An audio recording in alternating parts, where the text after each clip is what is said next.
It doesn't matter what certification that you came from. Chances are, when you first start training, you're just not very good at first sessions, closing clients. And with all the stats that are out there about personal trainer turnover being in the 90% or higher every year of trainers who get in and out of the industry in the first, 6, 12, 18 months, I'm going to bet that this might be one of the most impactful things that you could focus on as a new personal trainer, getting better at what you do with clients in the very beginning. And I say that if I could go back and reteach myself some things in those first couple of years of working with clients, it would be on this topic. So, what I want to do in this video is I want to share with you guys very simple. These days, after working with clients, I'm always looking for simple solutions. And so, what I want to do is I want to share with you guys what I call my 3-step framework, or this first session framework, to better understand how to approach first sessions in a way that's flexible. Because I know if you talk to enough other coaches and trainers who've been doing it for a long time, who've been training for 5, 10, 15 years and been successful with clients, they'll tell you that you need to have systems, but they've got to be flexible, right? Your training systems have to be flexible daily, and your first session framework needs to be flexible to fit different client types, right? The different types of people, the different personalities that you're going to encounter, especially as you first get started as a personal trainer. And having something to go off of is going to be helpful. And the reason that I find this to be so impactful is, at the Axiom Fitness Academy, where we help a lot of individuals get through the NASM certification. Although I have taught and worked with other organizations, the NSCA ACE, different personal training curriculum, and many of them teach things like assessments in different ways. But I find that some of that stuff, the application, the implementation, and even just the understanding, just clouds up the initial experience for so many people. So we're going to break it down in this video. If you guys are listening to this podcast on audio, I'm going to tell you, you should definitely get over to YouTube or watch on Spotify, where you can access the video, because I do have some slides I'm going to take you guys through. And I know you'll take a lot away from the audio as we break down this 3-step process to delivering great first sessions for clients. But I do believe it's going to be helpful to have that visual to go along and solidify some of what we are trying to achieve when it comes to getting clients in for the first time, right? So that's what we're going to assume. We're going to assume we're approaching the situation where someone has not paid to work with you yet. And for many of you guys, if you work in more of a corporate club environment, or let's say a membership-based gym, you might be doing intro sessions, strategy sessions, whatever it's called, a taster session, an opportunity to sell that client on training. Or on the flip side, if you're in more of a private environment, either way, it's very, very common to give some time, 30 minutes to an hour, to get to know the person. And I'm going to encourage you guys, if you have the ability, to give more time. Because if you think about it, the potential payoff of getting this person to train with you, not for a few weeks, but 6 months, 12 months, years, is big. And so that investment of a little extra time up front is definitely going to pay off. And I say that because some of the stuff that we're going to want to cover, the goals that you really have in this first session, they take a little bit of time, right? They take a little bit of time. You might not have ever met this person before. You might be, trying to get better or new at like really connecting with people early on. So that's just, my little aside is, don't be afraid to give extra time in this process, but make sure you have that scheduled out, because you want to get some time with this individual and you want to take them through and probably see them do some things, right? So let's go ahead and dive in. In the first part of this, that's something I want to keep in mind for you guys, because I know you got into personal training and fitness because you love helping people, you're passionate, right? That's the word that we always hear. I've always been that person. But guess what? Passion does not pay the bills. And regardless of why you're getting into training or why you've been training, if you've been doing it for a little while, I find that if we're not successful at something, even monetarily, long enough, we're not going to keep doing it, even if it's fun, right? Maybe you've already, retired, very common right now in our industry, which I think is amazing. Second careers, third careers, retirement, getting into fitness and training, like, I don't really need to make money from it. But I think it's also an indication that you're doing a great job. You're connecting with people. So just keep in mind, passion doesn't pay the bills. You can be passionate about fitness, right? Walk into your average LA Fitness, walk into your average gym, whatever it is. You're going to see people who are passionate about fitness working out, but they're not training anybody. They're not making any money doing it, right? So keep in mind the passion, it's an important piece of it, but there's some other things that need to come with it. And truthfully, the funny thing about it is, aside from being passionate about training, is that if you want clients to truly get results long term, they need to be committed. And part of that commitment is monetary commitment. They've got to be paying for training. I'm telling you, go out, do an experiment for me if you want. Go offer up free training to a couple of your friends or to a few people, and tell them, say, hey, you got to stick with this for 6 months, but I'm going to do it for free. And I mean, you're probably not going to do this, but if you did, see how long they stick with it. Probably not very long. People don't value things that don't require some type of commitment. And I say this because oftentimes in this process of first sessions, aside from the fact that we don't know what to do in that first session to build connection and rapport, there's also an uncomfort with the fact that you're like, oh gosh, I got to sell this person on training. I got to ask for money. Ooh, I'm so uncomfortable with it. Get over it. Get over it. And I say that I know it's easier said than done, but one thing that has always helped me is realizing, and it took me time to realize, that oftentimes the more people pay, I'm going to steal somebody's quote, the more people pay, the more they pay attention, the more committed they are. So just know that them putting money on the table is actually part of what's going to help themselves. And the more that I think about that, the easier it is to go through this process and build value and really coach them into committing, because that's what they need, right? Commitment precedes progress. If they want progress, they've got to commit. And it's part of our job as coaches, not to just deliver results, but what people want from a coach is someone who's going to help them commit when they won't do it for themselves, right? Who's going to help tip them over the edge. Coaching is not always easy, not just in the gym, but like emotionally, getting people to move, right? That is selling. That's really what selling is getting people to take action towards something that they care about, right? And obviously there's a monetary exchange, but in the end, everybody ends up better off. I really, really like this quote here, and this is actually from a great book for many of you guys. If you're in training, if you want to read a book that's about sales, but really about, I would say, like people first sales, values, ethics based sales, not car salesman tactics, but like building connection and rapport to people and helping coach them into action, then you should read this book, To Sell is Human. And I'm going to read it to you guys in case you can't see the slide. To sell well is to convince someone else to part with resources, not to deprive that person, but to leave him better off in the end, right?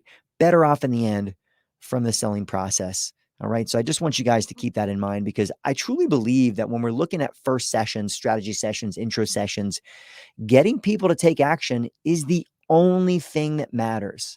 The only thing that matters. And I'm not saying we want to do it with, sleazy tactics or trick anybody or use fear or guilt to push them into doing anything.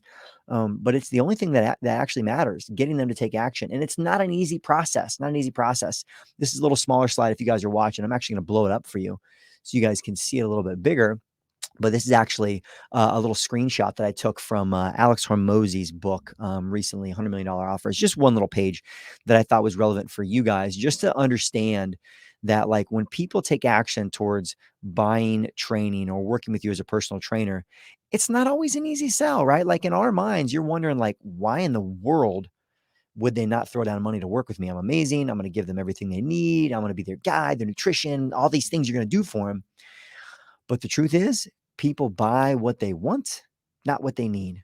And when you look at the other things that they're battling, for example, I love this little comparison of, getting like plastic surgery, getting liposuction or tummy tuck, all the things that are going to, like what it's going to take. It's a very short list, right? It's a high pay. It's a high, they got to, commit a lot of money, but they only got to do a little bit versus all the things they got to do for fitness. And so just keep that in mind when you think about all the things people are weighing out, and also how you approach your first sessions, right? Like what you want someone to know versus what they're interested in. Like it's a very tough thing. I look back as a new coach, and this is definitely a huge mistake I had to have been making every single day with people, is I was so passionate about health and fitness and training that I wanted everyone to have the knowledge that I had. And I look back, and that probably hurt me a lot, especially in getting people to take action, or even if I got them to take action in that first session, sign up and train with me, maybe to keep them in the fold. So keep in mind, right? People buy what they want, not what they need. Thankfully, I think if you're a great coach and a great trainer, like you're going to be, the fact that you're watching this podcast tells me you're going to separate yourself from the pack, is You can do both. You can do both. But you also have to be patient about like, what do I really need to do right now? And especially when it comes to day one type stuff, what am I trying to get them to do? And I'm not going to go deep on this, but I think oftentimes there's a lack of understanding of like what sales is and just moving people towards taking action. Again, that's what I think sales really is for us as trainers, moving people towards action. And so for those who are watching the video, I just have a little image up here on like what I call like our fitness sales cycle. There's the prospecting component, contacting and qualifying leads, then uncovering needs and wants, coaching and commitment, and then close or follow up. And we're going to cover a little bit of that in our framework today, mostly on the uncovering wants and needs, coaching and commitment, and then close or follow up. But at the center of this, the reason I wanted to show this image, at the center of this sales process, at the center of this coaching process, at the center of our first session framework, getting people to take action, is relationship building and rapport. Relationship building and rapport is number one, your biggest priority, right? And if you look at, I have up here too, a couple of priorities, but really I say establishing rapport. That could also be establishing trust, maybe expertise. You have clients who may be coming in for slightly different reasons, and that takes a little time to really hone in on some of those things. But either way, I think rapport is at the center of it. Now, keep in mind, rapport isn't always just that they like you. People might like you, but they might not trust you, right? They might not trust, maybe better yet, they might not trust that you're the person to help them. They're like, man, I really like this Joe. He's a nice guy, but I don't know. I'm not sure that he really knows his stuff well enough to work with me, right? So I just say that I want you guys to differentiate. There is liking, but rapport, trust, and expertise, kind of this combination of those three, and they may be in different priorities for different people, but that's probably your number one priority, right? And that is obviously a very question-based approach, which we'll talk through. And it takes time, right? I mean, you got like this first hour, this person's coming in, they might already be nervous. And you got this first hour, not even hour, let's call it, you got the first 10 minutes to start really building rapport and connecting with this person. And that's going to lead into a great first session. And then how much you may need to establish expertise, right? People are coming in, they just want to know, like, do I not just like this person, but do I trust them? Do I feel like they understand that they see me, they understand my goals and needs? And do I feel like they could get me there? Like they've done this with other people, right? So that's number one. And then from that to obviously the second piece, kind of the end, is going to be creating buy-in. And I say buy-in is commitment, because they might, have rapport with you, but they're just not bought into the process and the program yet. So just keep in mind, as we approach these 3 steps in our framework, these are the things that we're trying to accomplish. And hopefully even now, as we're kind of in the video, we're already seeing like, all right, like no wonder this is such an important first step, understanding this first session experience, because there really is a lot that we're trying to accomplish. And to me, it makes sense why I wasn't great at it as a new trainer, right? Like I did not have a high closing percentage. I was very likable, very fit, like fit all the molds. I was 18 when I first got certified. Thankfully, I was okay with failing and not having a great closing percentage because I had no bills and responsibilities. Some of you guys might be at different places. And so every person that comes in, right, I feel like we fail them. We're failing them if we don't get them to take action because they're already through the door, right? Like literally the hardest part. So we'll cover this in our 3-step framework, but I put this up because this is oftentimes a question like, Joe, what about assessments? I'm going to say maybe in the first session. And there's some reasons why I say maybe, and we'll get to that too. So potentially, because obviously you learn about a lot of assessments, even in our NASM courses with Axiom, we teach assessments, but we also teach a lot about when and when not to use them in day one. So let's jump into our actual framework. Step number 1 in the framework is what I call connect and collect. And I'm going to try to use C's, right? We got this little C theme throughout the audio and the video to try to make it easy for you guys to remember. But the first part, connect and collect. And I have some times associated with this as well, just to help you guys. It's going to be a range, right? Some of this comes into reading the person in front of you, as well as the energy in the room, and maybe any specific. Some of you guys might be at facilities where you need to do certain things, right? They have specific assessment protocols they want you to do. Obviously, you got to fit that into this framework, right? That's the place that you're working. But if not, either way, you have some wiggle room, 10 to 20 minutes. Connect and collect. First part of that, let's dive into connect. I think connect is really where we're looking at that rapport piece. And part of that even starts with the environment when they first come in, right? When they first come in, are you guys in like a real small kind of stuffy office, like sitting across from a desk from one another, and it's very like white and sterile? To me, immediately, I'm like, oh, this is not a great place for me to connect and like just get to know this person and ask questions. In my perfect world, it doesn't always, work out that way. I would love to have this person come in to the gym, either one of two times, either the time that they're normally going to work out, because I like to start solidifying that, or at a time that's a little bit quieter, because I do just want to have time for them.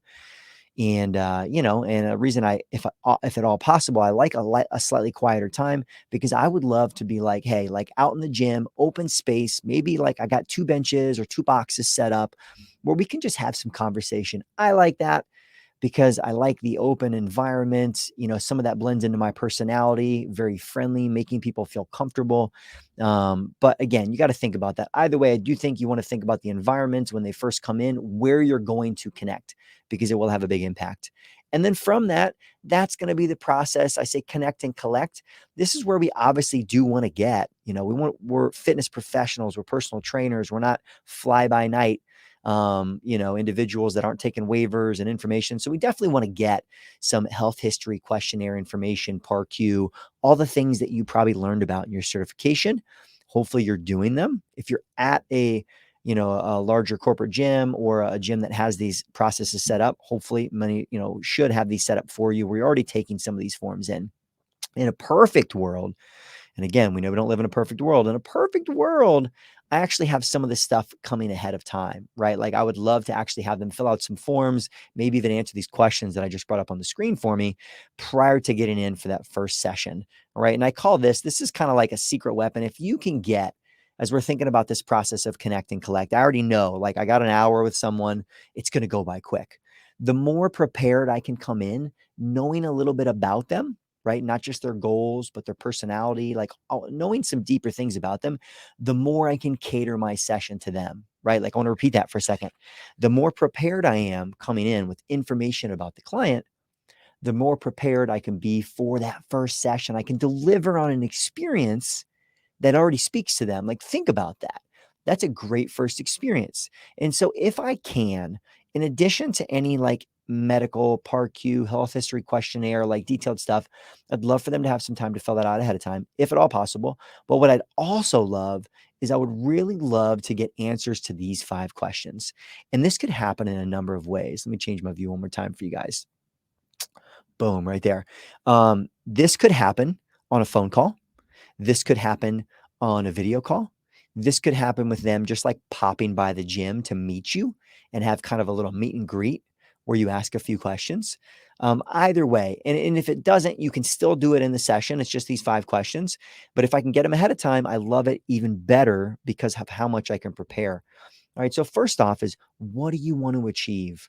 And there's a lot of ways we can ask that. What are your goals, right? Whatever it is. But I like that. Like, what do you want to achieve? Like, what are you looking to get out of your training? You close your eyes, you open them up 6 months from now, and you're just blown away, excited about where you are. What does that look like? Right. And I want to get specific there. And obviously, we can dive in. I'm just going to give you guys the questions, knowing that you're probably going to want to dive in and find out more about these. If they've given me some responses ahead of time, when we get together on that first hour, I'm going to make sure that I kind of bring these back to them and I say, hey, these 5 questions I asked you, I just want to make sure I'm on point with it. Like, this is what you said. So, one thing we're already showing, like, hey, I'm a pro, I'm prepared, I'm thinking about you. And I think that goes a long way. And it helps us get better insight. Like, what are they looking for? Right. And that's going to help me cater my session. And think about the two differences here in information. If someone comes in and they're like, gosh, you know what? Like, I would love to be comfortable in the gym. Like, I've just never really been into working out. And I know like I need to be strength training, but every time I try to go into the weight room, like I just walk out because I feel uncomfortable. I feel confident. I don't know what I'm doing. And so, okay, cool. If that's the response, I'm going to make sure that I make this person so comfortable on day one. Like, just make sure they don't feel like an outsider at all. Like, make sure that it's a great fit for them. All those things versus someone who I'm going to take great care of them versus someone who comes in like, you know what? I've been training for like 10 years and I'm just bored of what I'm doing. I haven't been getting any results for a while. Nothing's changed. So I want to come in, I want to have fun working out again. I'd love to try and do some new things. Like maybe they're like, they want to get into a certain exercise. I don't know, whatever it is. And so, all right, cool. Like now my first session, I'm still not going to kill them because that's never appropriate, but I'm going to make sure I do something that speaks to what they said, right? That they have some fun in the gym. They do something maybe they've never tried before, because all those things, whatever the answer is, like, what do you want to achieve? I want to make sure that in session one, I'm adding value to that, not just adding value, but specifically to that. And that's going to go a long way. All right. Now, number two, why is this important to you and why right now? Right. Partially the why is this important to you because oftentimes if it's a weight loss goal, it doesn't have a strong meaning. And so it allows us to dive deeper into like, what does this really mean to you? Like, why 5 pounds? Why not 10? Why not 20? And then also why right now? Because that might cue us into something in their life that has happened or is happening that is more time driven. So we start to get a sense of like, is there a time bound element to this? Right. So either way, we have already probably uncovered a ton of stuff with just those two questions if we're doing a good job with follow up. Right. Hopefully this is helpful for you guys right now.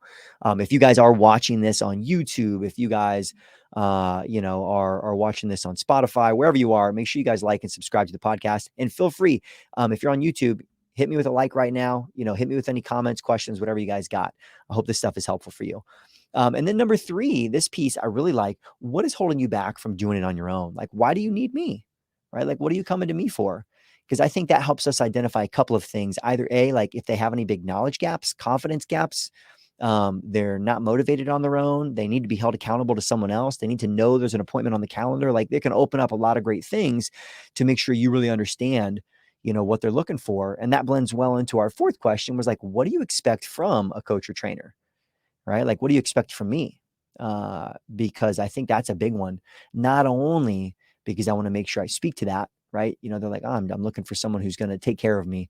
I want to come into the gym, but I don't want to get hurt. So I'm looking for someone who really knows what they're doing and they can help me get in shape while working around my injuries, right? Okay, cool. I'm going to make sure on our first session that I showcase my knowledge of their injuries, right? I'm specifically going to do that because they spoke to it already. And on the flip side, it also really helps to set expectations up front for someone. If they're looking for somebody who's going to text them every morning when they wake up and who's going to look at their food every day and who's going to, whatever it is, maybe you find out like their expectations might not really be what you deliver. Right. So I think it's a great opportunity to set the stage up front for anything else. And I think most people really like and respect that. So a lot of great stuff. What do you need from a coach and trainer? Because that can give me some great insight on what type of coach and trainer I need to be for you, because I can shift a little bit based upon the person. And then the last one, this is going to come up in part 3 of our framework. What's your ideal training schedule? Right? Like specifically in a perfect world, if you could commit to training 2 or 3 days a week at this time for not the next few months, but the next few years, what time would it be? I want to know because two things, I don't want to set someone up with a time that they just never were going to stick with anyways. Like someone who's a nighttime person, but the only time I can train them is 5 a.m. and they commit to it, but they just can't stick with it. I don't want that. I want to set them up for success. And I want to already have them in my calendar, right? So if I know ahead of time from that first session what their ideal training schedule is, especially if they're a good fit, then by the time we're done, as we get into step 3, I'm going to skip ahead for you. Part 3 is part of what we call the calendar close, and I'm going to already have them in my calendar, right? Just to remove that barrier of the schedule. So either way, these 5 questions, super powerful. In a perfect world, I would love to have them answered ahead of time, right? So I already have some insight into what's going on. So either way, again, if I have that, then when it comes to connect and collect, I can focus on getting, maybe I'm going to do some body comp measurements, maybe some resting stuff, whatever it might be. If you're at a facility, they may have protocols for this. I'll tell you guys my quick and dirty.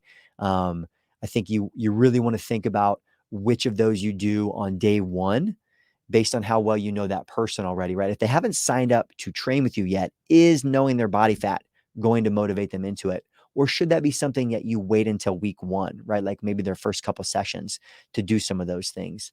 I just think there's some strategy inside of that. And so for me, oftentimes I'm not doing some of those things on day 1 because they haven't signed up to train with me yet. And if and when they do, then we're going to work together to find the measurables that we're going to track over time.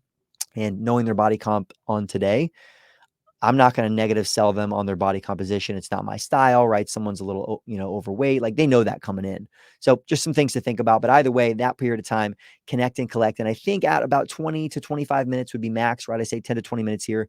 We really want to be moving into this next phase. And this can look quite a few different ways. But the reason I say 20, 25 minutes, some of you guys are conversationalists, right? Some of you that's a really great a skill set of yours. Or you just might find with this client, like, wow, we just need more connect time. And that's really what's going to help move them over the edge. Read the person in front of you. There's definitely a skill to that.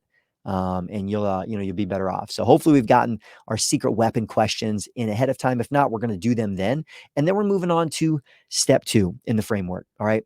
coach, check out, and communicate. 25 to 35 minutes if we're looking at this hour-long session.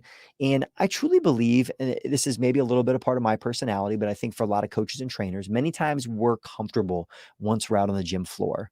And one thing that you want to do is you want to lead with what you do best in your first session, because whatever you do best as a coach and trainer, whatever you're most confident in, you're going to sell the best. It's going to come across the best.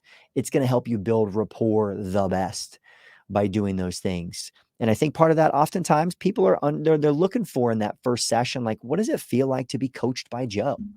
Like, what is this experience? What's this relationship going to look like? And how does that relate to my rapport and my trust in them and my buy-in to how they train clients? And so I think getting out and doing some things is important. And if you talk to most coaches and trainers, you go follow, you go do these things, go do a first session with someone who's been doing it a long time. Chances are they're going to be doing some things. They're going to get you out on the floor. And this is where it may vary, for you and also the place that you're in, what that looks like. I believe it should definitely be low to moderate intensity, right? It's the first session. You want to think about, like, what do I want to see this person do? So if I start training them tomorrow, I feel good about it, right? And that's where maybe it's assessments, right? Maybe you're doing some formal assessments, some FMS, some overhead squat, whatever it is you might have been trained in. That's not this video and audio. But again, I think if you're good at it, right? If you're good at it, if you're not great at it, then maybe keep practicing and wait until you're a little better, because you really want to lead with what you feel most confident in, right? Because in this process of coaching them through something, right, you're checking things out, you're looking for things, right? We do want to make sure that we are scanning for issues with movement and, how they react to the exercises. Do they take coaching cues very well? Like, we're looking for, like, coaching coordination. Are they a good mover? All these things you can pick up on. You can obviously do them with formalized assessments, but over time, oftentimes you can do them as well by taking them through what might look like kind of your basic warm-up process.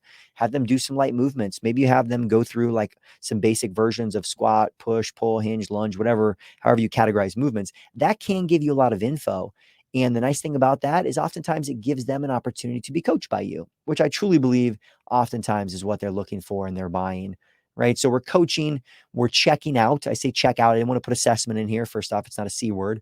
And I think the check out gives us wiggle room. Is it a formal assessment, or do I have them doing some movement and I'm checking things out?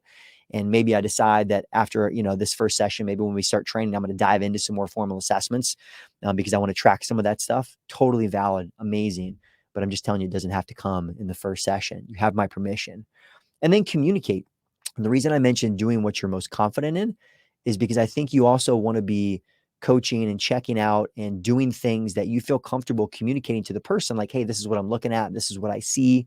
I think that's a good indication of whether or not you should be doing it yet. If you can't do that, then maybe wait until you're a little bit better, right? Try to lead with those things, get some more practice in. And obviously it just takes time, right? So it's not going to be perfect, but I do believe most clients, it will elevate the trust in your expertise and your knowledge if you're able to kind of connect and communicate to them, like, what we're doing and why. First off, they see there's a process to what's happening. And that alone can build massive confidence, especially with a lot of the people that are going to be buying training, right? These people, like, maybe they've worked with trainers in the past, maybe they're business owners, whatever it is, like, you can elevate that, that relationship by being more well prepared. So either way, part 2 of our framework, coach, check out, communicate. This can look flexible, but this is maybe the out on the gym floor stuff, which I find is a great way to get them to feel like, okay, wow, this is what it's going to feel like. Do I like this? Do I want to continue to do this? 25 to 35 minutes, probably about is what it's going to take. Because again, we're not trying to kill them with a workout, but just give them a little taste. And also, again, see them do enough that I could coach them tomorrow. Because I'm telling you guys, in your mind, you got to be coming into it with that mindset that, like, they're going to start training with you immediately. That's what I'm doing, right? And I'll even tell them that. I'm like, I'm already assuming we're starting tomorrow. And so I want to see enough that I feel really good about, bam, okay, cool. I've done this before. I see what's happening here. This is the exercise we're going to do. And so we're already thinking about training. That's the different psychology rather than doing the assessments day one. For a lot of people, the assessments can break them down. And that's not a big motivator. We're not building them up. We're not exciting them about training with the assessments, but we can still do the assessments once we've gotten the commitment. And then moving into part 3, guys, craft a plan and calendar close. And I put 10 to 15 minutes on here. It's very easy to rush this piece, and you've done so much in the gym. Like, you've got another client coming in and you're like, okay, I'll follow up with you, right? We want to make sure we got plenty of time at the end to talk about the plan. All right, cool, awesome. Like, based upon all the conversation you had before, what you saw during your session, right? What you've done in the past, like, I think this is what's going to be best for you. And I say craft a plan together, because they've already talked about their schedule. I'm going to make some recommendations. I really think at this phase, people are looking for a coach to guide, right? They're looking for you to help tell them where to go. And I think this is the area where you got to be confident in the fact that, like, you're ready to help a lot of people. By the time you're watching this video, you're listening to this audio, you're certified, you're coaching, training, you have a lot to offer people. Don't forget that. And most people are looking for coaches who can help guide them. And part of that is making the recommendation of a plan. For me, I'm always likely to recommend appropriate, not oversell it, maybe even less, So if someone comes in and they're like, oh man, I want to train 4 times a week with you. And I'm like, I don't know about that. You haven't been doing anything for a little while and you might get sick of me.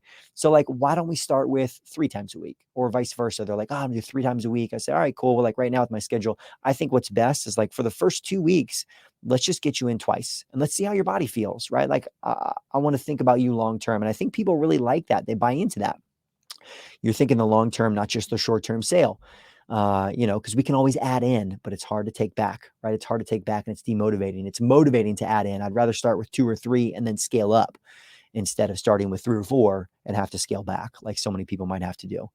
But either way, we're crafting a plan. We're talking about it. We're giving them some insight into, like, hey, this is how I see our sessions going. We kind of did a little movement. That's kind of what our warm-ups will be like. We're going to slowly ramp up. We're working out twice a week. It's going to be more of a full body training approach. I've definitely found that's the most effective from working with clients in the past. I saw you do this, this, this. Like, I'm really excited about being able to do these exercises. Again, we're trying to show them that you have a plan already. You're already seeing into the future of what the training is going to look like for them, and it fits what they're looking for, right? Like, you've answered some of the questions or taken their questions before about the type of training style. They want to have fun in the gym. Like, all right, we're going to throw in some new exercises. It's going to be a lot of fun. Some things we're going to progress consistently, but I'm going to continue to kind of challenge you with some new stuff. So you're using language that's specific to them. And then the piece that I already mentioned that comes in here as well, calendar close, right? You already know what day and times that they think they can train. And again, you're kind of finishing off after you've gone through, maybe you've done this cool down, you're having this conversation, and you say, all right, cool. Like, I have you in already. I know you talked about Tuesdays and Thursdays, and I have you in for Tuesday of next week. How's that sound? And then pause, right? I'm not asking them what package they want to sign up for. Do you want to do the 2 session, the 4 session? I'm getting commitment on the calendar first. People don't want to go back on their commitments, and I think they need someone. Not I know they need someone to push them into it, right? And I just took away the schedule thing. So don't give me excuses, right? You're committed. And you got to go about it with that mentality. I'm telling you, people want someone to help move them along. And that calendar close, surprisingly, since I started doing it years ago, very, very powerful. Very powerful. They're already in there. Maybe they've already got an appointment reminder because I sent it in. They're like, holy cow, this Joe guy is serious. Like, I'm already in the schedule. I haven't even said yes yet. But just assume that they're training with you and then deal with everything else afterwards, right? So 3-part framework, guys. I just want to quickly go back for you so you guys can see that and see these 3 together, right? First, connect and collect. And you can organize. The idea behind this framework is that's meant to be flexible, guys. So for you, make these 3 headings on a piece of paper. Connect and collect. Number 1. All right, I got 10 to 20 minutes. Let me prioritize what I'm going to do. A couple things that are going to happen, the questions I'm going to ask. This is how you can use this to build your own process, not just mine, right? Not just mine, right? I gave you guys our secret weapon questions.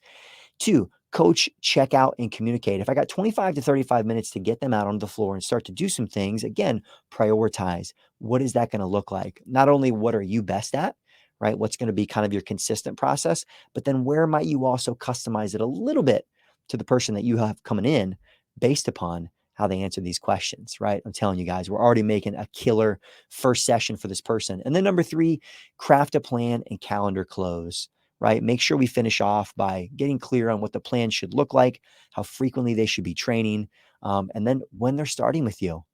And the only piece that might be missing from this, and this, if trainers do well, if they do great in their first session, the reality is sometimes people still might be like, I got to think about it. I got to talk to someone, or I'm going to get back to you, whatever it is. And the key to this is that most people, and it's not just personal trainers, right? If you look at sales across all industries, follow up is very, very poor. But the magic is in the follow up, guys. And honestly, I think part of our role as coaches is to follow up for clients. They need someone who believes in them more than they believe in themselves. And the reality is life does just get in the way sometimes, right? So bonus step here, it's not part of our 3-part framework, but savage, I say freaking savage follow-up forever, forever. Like I'm following up until somebody gives me the finger, right? And it sounds crazy, but I know people need it. And for me, I have the benefit. I've had some scenarios where I've just stayed connected to people. We had a great first session and for whatever reason, it didn't work out. Maybe it was monetarily, maybe it was me. I don't even know. But I just followed up like every other month for months. And I'm telling you, multiple times after like 3 months, 6 months, 18 months, I had someone finally say, Joe, I'm so happy you kept following up with me because it's just something that I wanted in my life. And I just kept making excuses, but you were there and you believed in me. And I know that's what people need from us, guys. They need a coach who believes in them, who's going to follow up with them, and who's going to make them, they're going to make it happen. They're going to make it happen. They're going to help them get over it and do things for themselves when they wouldn't do it for themselves, but because someone else is there, believes in them, sees something in them. It's powerful. And I want to end off with that because I think that for many of you guys, for me, I think about coaching and training. I think about some of the people who had a big impact on me in my life. I didn't always love them. And somehow they drew something out of me that I didn't see. It wasn't there. I didn't know it was there yet until they came into my life. And I think there's an element of coaching and personal training that that's part of our responsibility. We all have different personalities. You don't have to be a cheerleader. You don't have to yell, right? But I think the easy things are things like follow up, connecting with people that way. Because man, the opportunity to change people's lives, we don't want to waste that. And I truly believe the value in these first sessions is so high because if we can get them through the door, guys, if we can get them through the door, that's the hardest part. And really from there, we can only screw it up, right? And I think oftentimes where it goes wrong is just not having a great process. So I hope you guys take some time, your action item from this, whether you've watched the video or you're listening on audio. If you're listening on audio, you might want to go back and check out some of the slides just because it's helpful to solidify. But take these steps, right? Think about them. Maybe take some time and write out what you yourself want to plan on doing in relation to these 3 pieces.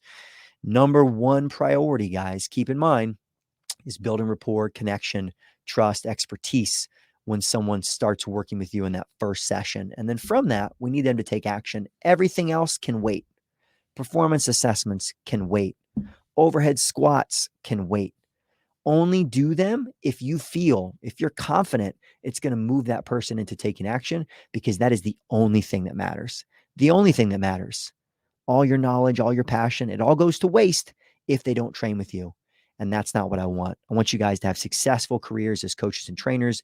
I want you guys to have successful careers changing lives, because I know that's exactly why you got into this industry. So 3-part framework, put it to use, guys. And I hope to see you guys in our next video or audio. And if you guys are listening to this on audio, just know that we are available on Google. We are available on Apple Podcasts, Spotify, and YouTube. And if you guys got some value in this, share this with someone else who's a coach and trainer, and make sure that you guys like and subscribe so we can continue to help more people succeed inside the fitness industry.